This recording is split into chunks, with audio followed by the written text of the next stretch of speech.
Making progress, good things go slow. And I'm no saint. I fall and you pick me up again. Got your habits, got them too. Just feel like maybe I could lose them with you. Sinking in, and I guess I kinda like that. For the first time, you really got my back. Got your habits, got them too. Just feel like maybe I could lose them with you. Lose them with you, lose them with you. Just feel like maybe I could lose them with you.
Welcome, ladies and gentlemen, boys and girls of all ages.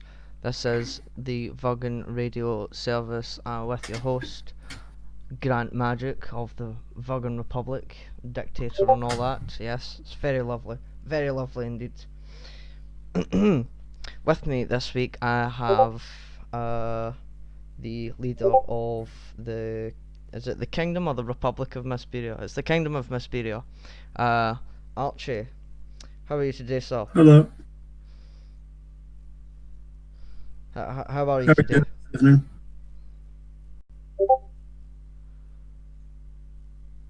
Archie? Excuse me? I think you're cutting out a little bit. Sorry. That's alright. How are you today? I'm doing well. How about yourself? Yes, I'm very good, thank you for asking. Yes, I'm good. Everything's good. So welcome to everyone who has tuned in this week. We'll be beginning the stream very shortly. Very shortly indeed. I just need to turn off that notification setting because it is very irritating indeed. Go away. I'm trying to figure out where the hell I put it. Okay. So, Misberia, let's start with Misberia. Who runs Misberia? So, Misberia has a king who is the figurehead and the person that kind of shows off, does most of the diplomacy for the Kingdom of Misberia. But we do have our Prime Minister. His name is Havil. he does propose most of our laws and does pass them. We we have a cabinet that does most of the work with Phil. Mhm. What is Misberia's government structure? So a few months back, me and my friend named Jack, we came up with this government system called Judaism. So Judaism basically is a two-tier government system. So we have a cabinet made up of our prime minister, deputy prime minister, uh, our secretary of state, secretary of diplomacy, and then we have our attorney general. Those five make up our cabinet, and the cabinet works together as a whole to come up with laws and progress the nation further. But the prime minister is the speaker of that cabinet. And then we have our parliament. Our parliament consists of at least one representative from each colony or each commonwealth that we have in Misberia. Tell me more about these colonies and commonwealths. So we have four commonwealths. We have two colonies. Our commonwealths are the Cornish Commonwealth, based in Penzance, Cornwall, where we have 17 citizens living. We have the Commonwealth of Maine, Timberia, which consists of one of our many local towns in the state of Maine, the U.S., which hosts about 15 citizens. Another Commonwealth we have is the Commonwealth of Kristiansand in Norway, where we have Havil living. Havil has claimed his house as a Commonwealth for us. We also have the Commonwealth of Beachville, which is where I live. We have that. We have a few colonies. One of our colonies is New Sunwick, down in Rhode Island, the United States. One of my friends lives down there. He lives there in the summer months, so he claims his house the summer months for us. And over in Helston and Falmouth, Cornwall, we have some friends of ours that claimed their houses for as colonies. They did not want to be too involved in the nation, but they wanted their land to have some sort of statement from Misberia. Okay. And why why was the name Misberia chosen as the name for your nation? So back in April of 2015, I had started getting into nation states and geofiction, and then over time, I came up with the name of Stack, which is just a mistake without the E, really. But I went with that, and then I started getting into micronationalism, and so the Kingdom of Mustak was born. And then over the next few years, it kind of went along on its own. And then in October of 2018, my friend Jack, I met him on Discord. We started talking, and he was running a micronation down in New Hampshire called Timberia. And we had originally merged our nations to just be the Kingdom of Mistak Timberia. And then when he was moving up to Eastport, Maine, he wanted someone to kind of lead the nation more since he wouldn't be involved that much for a while. So I took charge, and so I merged the two, so it was just Misberia.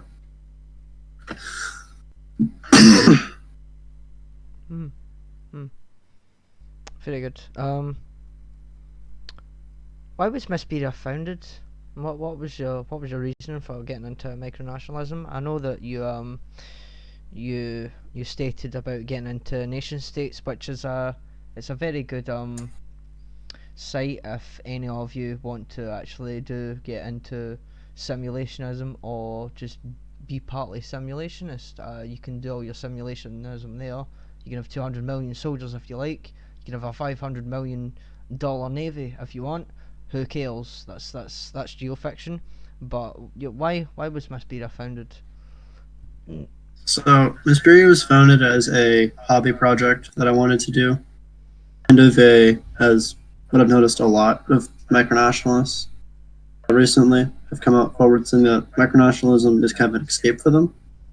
Micronationalism, I mean, Misberia in general for me was an escape from just the daily stresses of school and regular life, but it's turned more into a project where it's more turned into a project of unity and like working together and cooperation. So when I founded Vesperia, I wasn't thinking that I'd be working with people in Norway and Cornwall, or even my director of aviations over in Saudi Arabia. I wasn't thinking I'd work with any of them. And at this point, Vesperia is going forward as more of a global nation than just a little pocket in the foothills and forests of the Maritimes and New England. Good, good. Um, are there any upcoming projects in Misberia, such as infrastructure, or maybe a garden, or maybe a shed? So Misberia is planning on having a few projects coming up soon. I am acquiring some tomatoes, some San Marino tomatoes soon, so I can start growing that in a little tomato farm. Something else that I'm working on is getting a flagpole so that we can fly the Misperian flag a little more often, and as well making the Misperian flag more accessible for my citizens and the rest of my government to purchase. Mm, mm. Very good. Let's move on to the topic of the community now. There's been a lot happening in the community lately. With it being June, it's now LGBT month. But what a lot of people don't get as well is it's actually Alzheimer's Awareness Month as well. And I think the LGBT community is drowning out the awareness for Alzheimer's. Um, as such, a lot of nations have begun plans to draft in a lot of laws for LGBT people, including myself, allowing gay marriage, things like that. So tell me what your opinion is on LGBT and Alzheimer's Awareness Month. So LGBTQ, if you want to include the Q part, uh, it's very always been open. It's very Vesperia has always had its Vesperia and myself have always been very accepting of this of people that are LGBTQ. So we've always had gay marriage has been allowed. If you want to have some transformative surgeries or procedures done, from a male to a female or vice versa, we have always accepted that. Though granted, we can't really provide actual aid or financial help with any of like the transformative stuff. But we definitely are open and definitely want to make those people feel welcome. We have never turned anyone away, no matter what they believe in, who they're attracted to, or who they believe they are. Uh, Alzheimer's Awareness Month. I'm going to be honest. I wasn't really aware that it was in June as well. But Alzheimer's awareness is something that definitely needs to be spoken about and advertised. Yeah. With the Ice Bucket Challenge, that was I don't know if that was the same. If it was with Yeah, Alzheimer's, but it was called the ALS Ice Bucket Challenge. mm-hmm. Pretty Yeah. much So what happened was you filled a bucket with cold water, you put a bunch of ice in it as well, and then you poured it all over yourself. And this was to simulate the sensation of what it feels like to have chemotherapy treatments rush through your veins. Obviously, this was for cancer. Um, and I myself proudly took part in that trend. yeah, it was fun, but I feel like a lot of people forgot what it was about and why they were doing it. Um, and I think that upset me the most because people just, it's just a trend, it doesn't mean anything. Well, no, actually, it means It means it's quite a bit if you donate, yeah, and yeah, it's with the donated money, they actually made breakthroughs, which I was impressed with. I was really surprised, and I was really happy to see that. yeah, a lot of people donated to the ALS charity, and I feel like as a result, cancer research has benefited from it overall. Um, but again, I did feel like a lot of kids and a lot of people who maybe uneducated on the subject forgot what it was about and why they were doing it, and that's just my opinion. Yeah, I agree that definitely there was definitely a loss of direction when it came to that. People were doing it.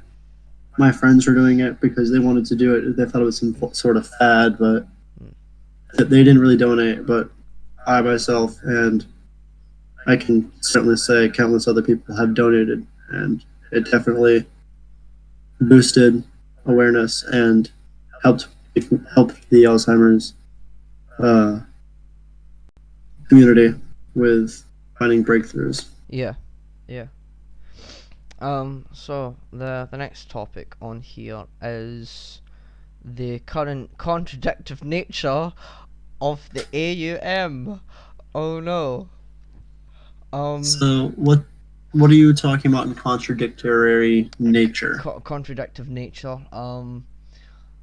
What I mean by when I ask that question is obviously there's been problems going on in the AUM. Um, and the Secretary General, uh, President Matthew Lebeau of the Republic of Delicia. Is it Delicia? I'm not sure. So And the either king, monarch, or emperor of Guanduania, who happens to be the founder of the AUM, are going back and forth at one another currently, which you yourself are aware of. I myself am aware of, and it's not good, is it?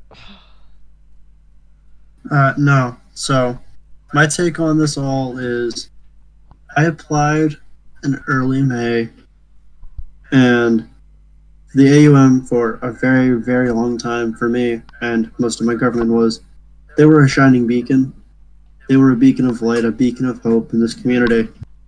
And then when I joined, well, my government and me joined, uh, things started falling apart. We started noticing some bickering and arguing that led to a couple of days length of uh, like constant arguing. And I'll be honest, there were days where we had threatened, not threatened, but we had told Delucia and even Justice of Empire of Tondania about leaving, and then things had died down. I believed things were going to get better against the better wishes of most of my government. Yeah, Me and my foreign secretary decided we were going to stay in the AUM because it looked like things were dying down, things were going to get better, and then things flared up again either last night or this morning over another topic, yeah, and then at that point, me and Jack both agreed that it was time that Misberia leave the AUM. yeah. Let me give my take on this. So my take is almost similar to Archie's. I had applied for the AUM in late April, early May, and I was accepted, much to my amazement. Um, and I was in the AUM for a few weeks, two maybe 3 weeks, and a nation called Rabistan, or the Kingdom of United Counties, had applied for the United Sovereignties, which is currently my main organisation, my main institution in the micronational community. It's also Archie's, to what I know, and he was very the leader of Rabistan was very salty that his application was rejected. We had I had good grounds to reject the application, unfortunately. It doesn't sound very good for me, does it? No. Yeah, but his application was rejected, and he came up with this epiphany that the community should now start following a country's code. So let's take my country for instance. So the Virgan Republic. So my country code would be VR. Now this country code was not an original idea. It was not. This country code was theorized and written up by none other than President Dan Morris of New Westphalia. He also happens to be the current administrator of the United Sovereignties. And I'm like, hold on a minute, this wasn't your idea. This is where things got a bit out of hand, because the Emperor of Guanduania, Emperor Justice, he didn't like this. He didn't like this. He kicked off and argued with people. He argued with everyone. And this went on for 4 days.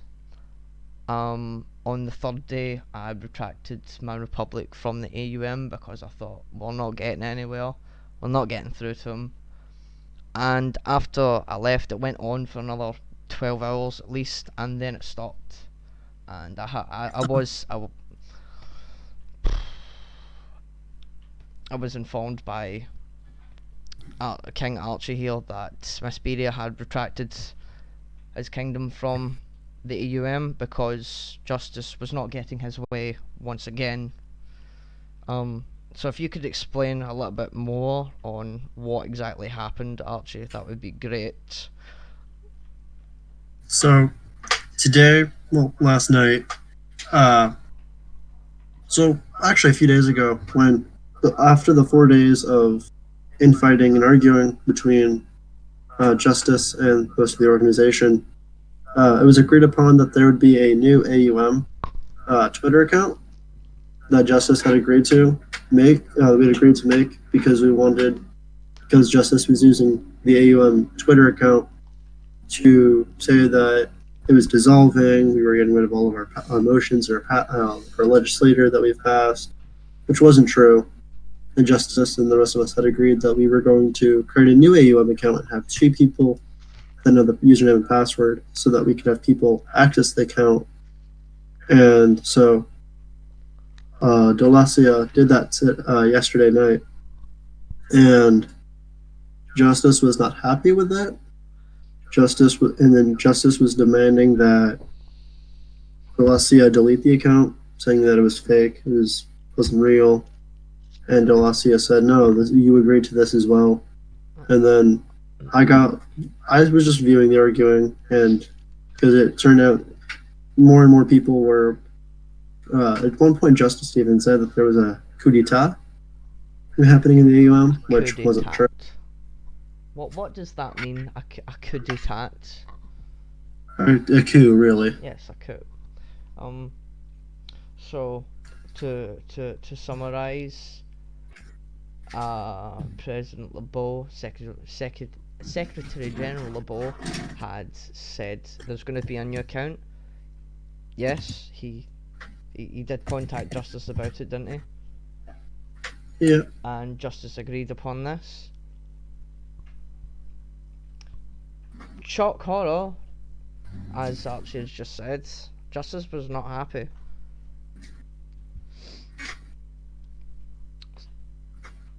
It got to the point where people are arguing so much that I had to mute the chat on the Misberia government Twitter because it was just constant and constant. And if you, those that don't know, I don't run the Twitter 100% of the time. It's my friend Jack. He runs it most of the time.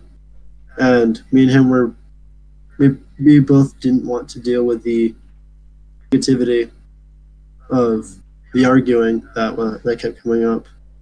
Because we'd go to bed, wake up in the morning, and there'd be 100, 200 missed messages. And so at that point, we just muted the chat. It's quite unfortunate because Jack is. I have spoken to Jack, and Jack is an absolutely delightful person. He's a delightful person, and it's very unfortunate that he has to see that you had to see that, and that a lot of the AUM members have to see that. When it comes down to Gwanduania and Emperor Justice, he is but a giant baby that's throwing a fit because I wouldn't say baby. I wouldn't say that at all. toddler. I'd say that he's misguided at points when it comes to. There's certain people, and I'll admit I have this personality trait myself, is even if you know you're wrong, you must be heard. And that's what I feel like Justice has. I think he has that personality where no matter what, his opinion needs to be heard, just like mine. Everyone's opinion deserves to be held, but there's having an opinion and then having an iron fist, and that's what Justice seems to have. He definitely has an iron fist, when it comes to things and what he feels things should be run as, and how he feels things should be run, and it should always go his way. And I don't view that as I don't get enough attention disorder. I view that as I'm being a giant baby and I'm not getting my way. I don't like that. I don't like people like that. I really don't.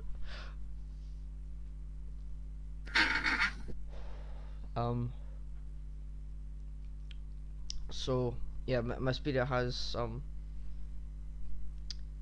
retracted its membership from the AUM. Is there any more on why? So it's more of just the saddening, like just the saddening state that the AUM has become. The term yamification has come up countless times, and it keeps coming up, and it keeps coming up, and it keeps coming up.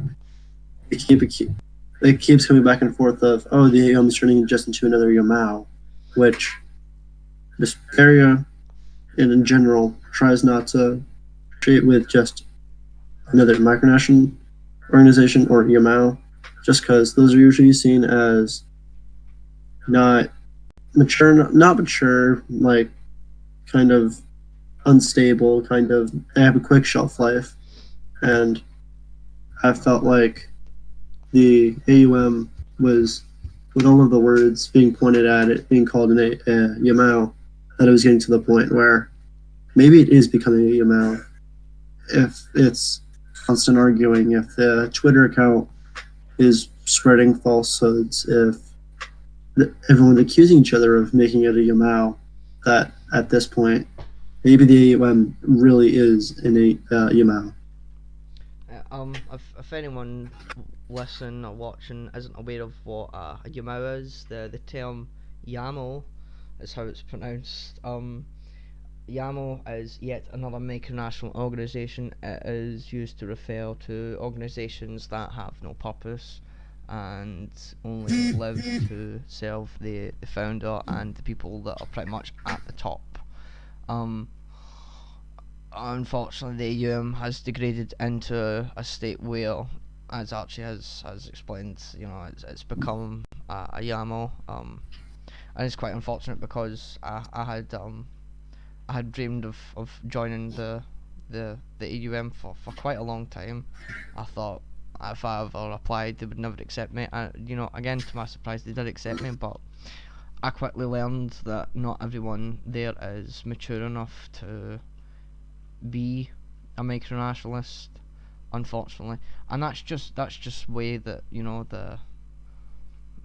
the tree falls. Unfortunately, that not everyone's built for this, and that people can't always have their own way. The AUM is certainly not YAML, but again, it has degraded into one. Go away updates.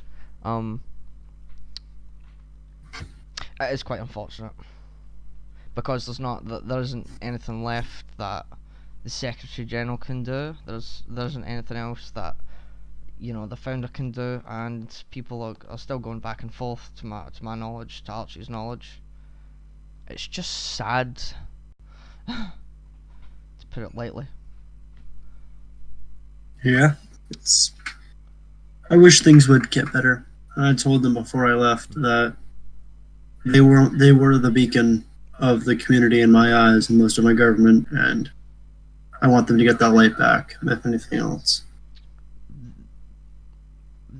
There's two ways that the AUM can restore itself. Option one is remove Guanduania permanently, or until Guanduania's leader, Justice, learns to be a bit more mature in how he acts. I know I'm not the most mature sounding person, I never have been, but again, that's what I feel. Option two is that Justice learns his place and doesn't make outlandish claims. He doesn't do anything over the top, and he learns to be a productive member of the AUM, which he's not being right now. So that's the two options that I believe. Whether or not the Secretary General chooses to act on booting out Guanduania, or whether or not Justice learns to be a bit more mature, it's entirely up to them. It's entirely up to those two gentlemen. The AUM will restore itself. It will become what it once was before I joined, and it will continue to be a part of micronational life indefinitely, as long as things do sort themselves out. And that's all I have to say on that. Next question. So what's Misberia's relationship with the community? Do other nations like Misberia? Do other nations despise Misberia? What's the general feel? So a few months back, I did a community opinion poll. It didn't get many people, but from what I did get, most people in the community have about an 8 out of 10 opinion of Misberia. They generally liked it, but something that they kind of wish would change would be kind of being more open. Like yes, we joined organizations like the AUM. We joined what was it? The Organization of Active Micronations 2019. We've joined these organizations, and we're not really that active, but that's kind of the thing people want to see more of. I haven't, so I work very closely with a lot of kingdoms, particularly the Kingdom of Zuhan. Zuhan and Misberia work pretty closely together. Actually, I just got crowned as their crown prince, so when Emperor Connor decides he wants to move on from the community, I will inherit Zuhan, and he will have the same options as he's given me with Misberia. We've been butting heads with a few nations recently. One's been going on since mid-February, which is quite a long time. It's the Nine Federation, or Somcow. Sorry, so could you repeat that? Hmm? The name of that nation, the Federation of what? The Nine Federation of Somcow. So I don't believe I've ever heard of that. So it's a small nation which claims to have a government, but in my personal opinion, from what I've seen, it's more of a bedroom nation based in the Midwest. But the nation and me have been, not the nation, more the leader Tony. Me and him have been butting heads since mid February over a number of issues. So Misberia first joined the micronational community on Discord back in November, and Tony was the first person to open his arms to us. But quickly we realized our personalities didn't mix well, so we would be arguing over different, like how different organizations are running when he was running them, and he would do the same with me. Uh, Back in April, I was away at a scout camp where I was working, and I got a message from Samcow and Tony demanding that I give most of my powers to the government, that I give them a list of the people I'm working with diplomatically, and a census, which, if you, in a way, that kind of irked me and many people of my government and most of the nation, actually. And so we cut ties with Somcow, and ever since then, Somcow has kind of smeared Misberia in a way, trying to make us seem illegitimate and a fake and just, in general, a horrible nation. Mm.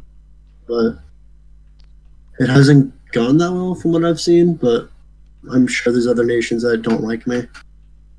But Somcow and me, so me and Tony are actually planning to hold a conference at some point soon to settle our differences, hopefully.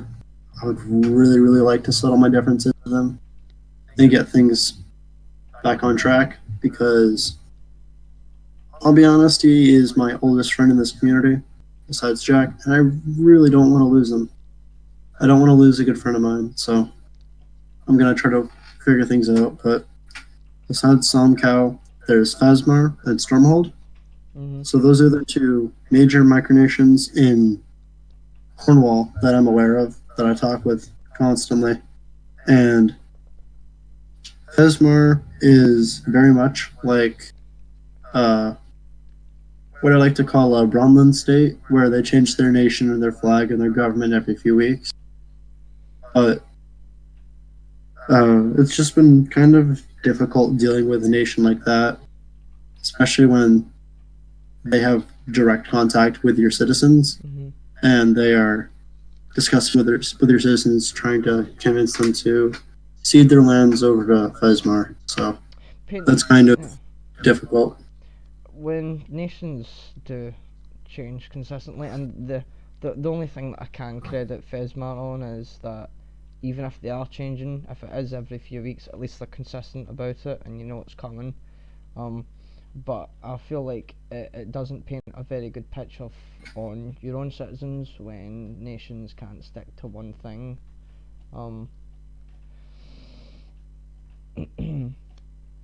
And that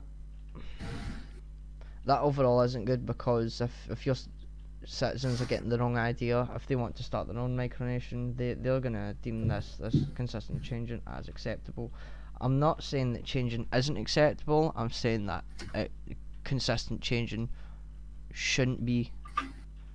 It shouldn't be acceptable, because you need an idea, you need a foundation, and if you constantly change a foundation, at the end, then your building's gonna collapse in on itself, because there is no definitive foundation, and that's what nations need. I agree with that completely.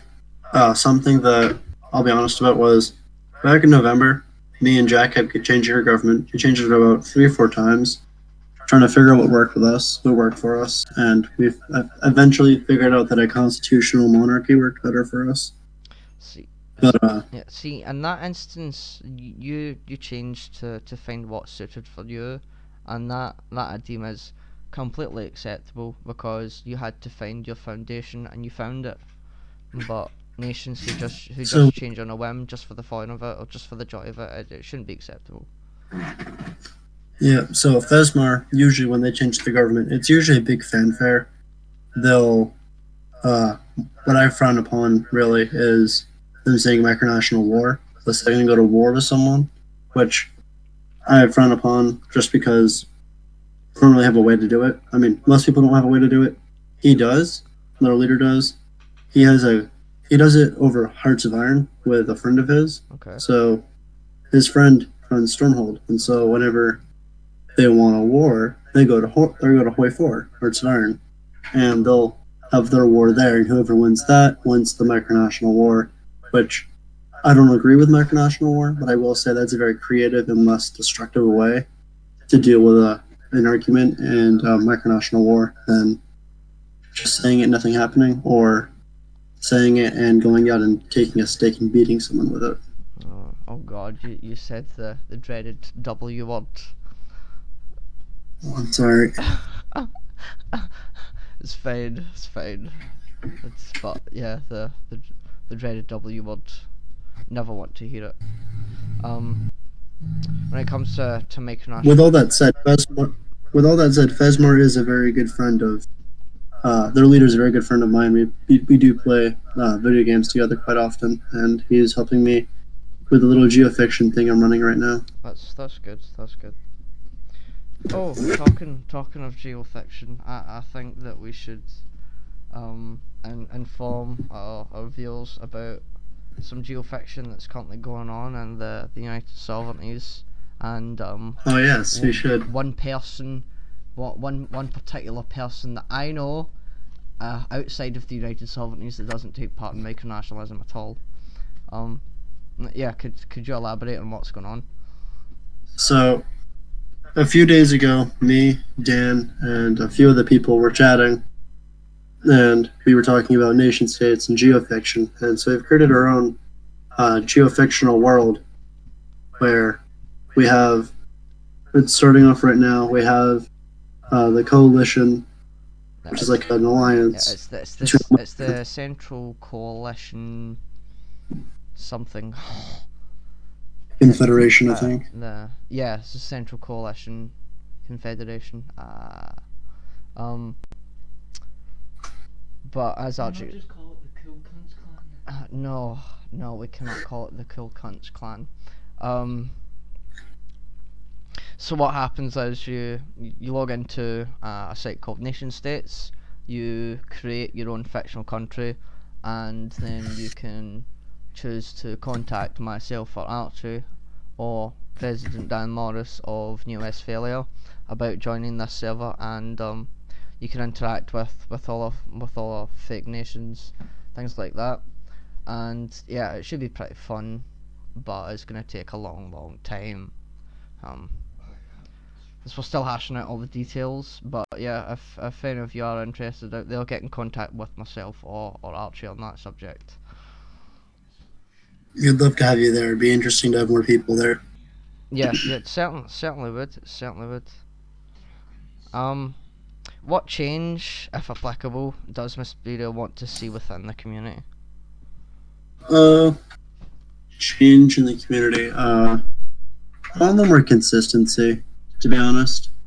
I'm talking like from my viewpoint, not from the rest of Misberia. I'll get to that in a minute, but in general, I want to see less nations pop up for a week or two and then collapse. I understand you might get into a hobby and then it might stop being your like major hobby after a few weeks, but there's a constant amount of micronations popping up for a week or two, causing as much drama and mayhem as they can in a community, and then they leave. Yeah. I've noticed that a lot over Discord and a lot over Twitter. A lot of micronations I have seen come and go. The two most notable was last year a nation called Hochlandia, who dissolved before Misberia came on the scene. I think it was this guy in London. I can't remember his name, but he posted it was either a Kickstarter or a Patreon. I think it might have been a Kickstarter, and he wanted to raise £7 million for his own private island to create his micronation, and that that went on for about a month, and after the Kickstarter ended, he left the community. One of the more recent ones would be Craigland. Is it Craigland or Craiglandia? I think Like, as Craigland. yes, it's Craigland. They were a notable part of the community, one that I can remember. I did have some interaction with them, not a lot though, and last week they decided to pack up and leave the community forever. I think there was 4 nations that made up Craigland. But each of those respective leaders of those nations decided it's time to end this, and they went their separate ways, and no one's heard from them since, unfortunately. So yeah, I It's completely. happened with many nations. I befriended a nation called the Birch Kingdom over in Essex, UK, and me and him were working really closely together. We had each other's emails. We were emailing back and forth, and then out of the blue, he just deleted his Discord account. Someone else that I noticed was his name was Philip. Back in January, he had reached out to myself, Somcal, Fesmar, Caledonium, and the UFP, and basically said that they were going to have a war with us, all of us, and myself and Caledonium with a grain of salt and didn't really listen, but the rest they all went in pretty deep with that, which kind of hurt their impressions and their kind of like in the community, Yeah. like how they felt in the community, and then after everyone's pretty much all of those guys' reputations are ruined, he just left the community. He deleted his Discord account. He just left, up and left. It's quite unfortunate when people do that. So there's coming up to live audience question time now. So if you have any questions for Monarch Archie here, or King Archie, please let us know, and we'll get back to you as soon as. Next question. Following up on the last question there, is there anything happening in the community that personally worries you? The one thing that really worries me in the community right now is infighting, especially what I've noticed with the AUM and a few other smaller organizations that I've been a part of, especially the Organization of Active Micronations. Those two are pretty big organizations from what I've noticed, and there was a lot of infighting with them. I feel like as we get down to the spring, we get up to the spring and get up to the summer, and people start having off from school, I'd like to see more unity, like among us. I want to see like less arguing, and less mayhem. I want to see more like positivity and more working together as like macronations will typically do. Just because if we're basing our nations off of macronations or just in general running our own nation, we should try to work together and not cause more rifts.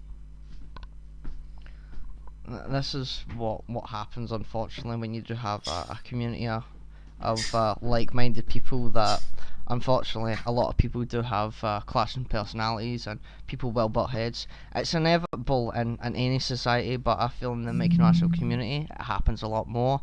People are very set on their ways. People like things to go their own way. I'm not saying that's a bad thing, but I'm saying that personalities like that tend to clash and don't get on at all. I can agree with that. Yep. Yes. So we're gonna turn over to live audience question time now. The first and only question currently, I'm so sorry, comes from Daniel Morris. Are there any physical projects from Misberia coming up, or any plans to make any videos? They're always good. So, thank you again, commentator. But so in July and August, I am heading to the World Scout Jamboree as part of the American contingent, and what I want to do there is it coincides with the exact same timing as Microcon, and I know a few micronationalists going to this World Scout Jamboree, so I want to use that opportunity to meet up with these other micronationalists and have host a little conference, get to know each other, kind of get to work together and have our own little microcon right there. With that being said, at the same event, I would like to learn more about religions around the world, like Islam and Christianity, because I'm a Buddhist myself. We'll learn more about religions, learn about more new cultures. I kind of want to just kind of get to know the world, get to know the people around the world, and bring that back to Misberia. Something else that I run this little program called a Misberian diplomatic adventure, which is basically any one of my government members, citizens who are willing. So when they go on vacations, they'll take like pictures of like what they're doing, or they'll ask someone like, "Oh, how's life in this place?" That'll usually be something that I always like to get back. In during the summer, my Secretary of State and one of my Parliament members are both going out of the UK where they live. They live in Cornwall.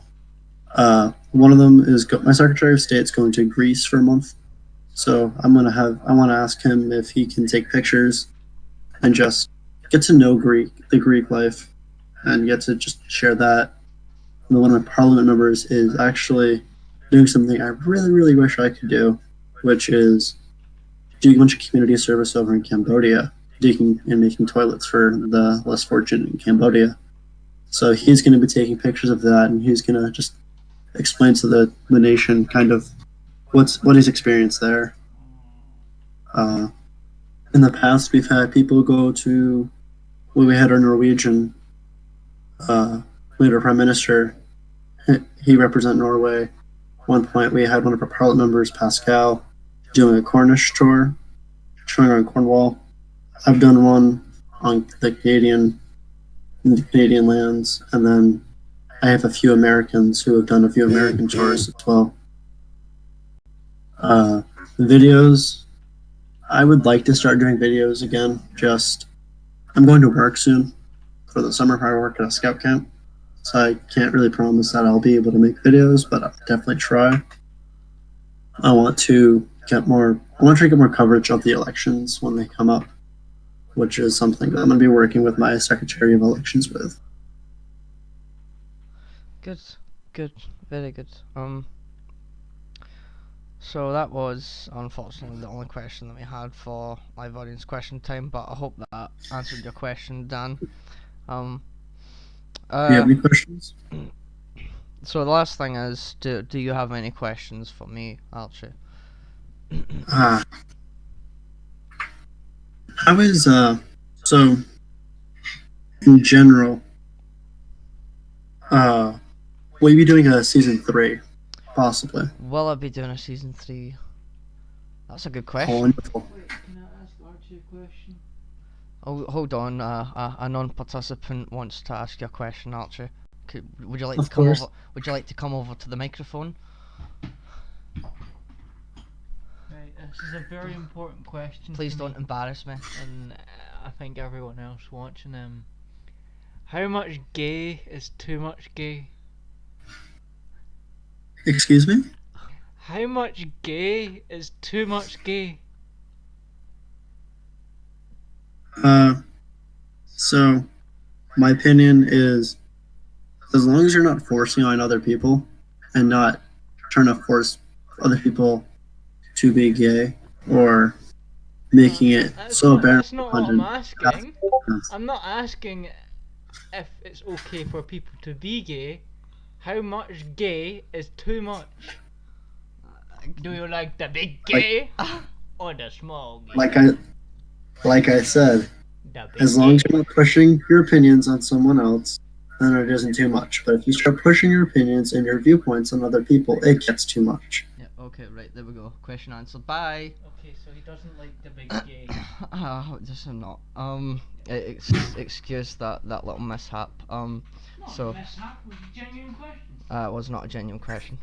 So to answer your question about a possible season 3, Archie, I'm not entirely sure. I'm gonna wait and see how season 2 is going. So far, season 2 has not gone to planned.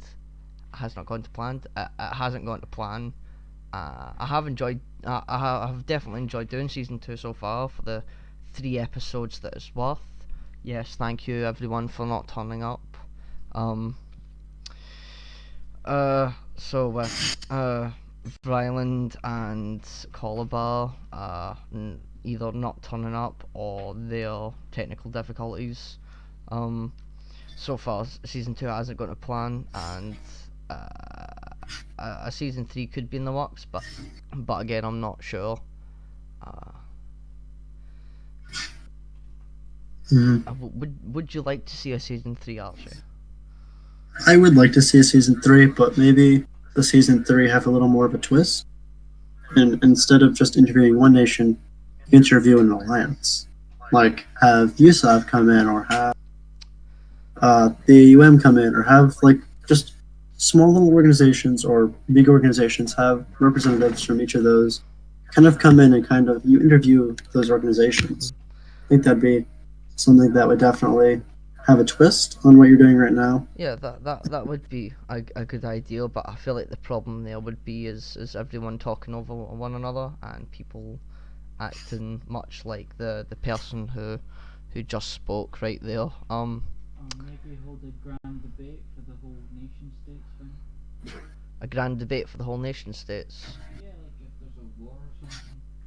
Or what you mean, like post news from the nation states? Something like that. That's an idea. Thank you. Yeah. So well, thank you for the initiative and ideas, gentlemen. But yeah, it's definitely something to think about. And with that, we have reached the end of the stream, the end of the interview. Namaste. Thank you, Archie, for appearing on this week's interview.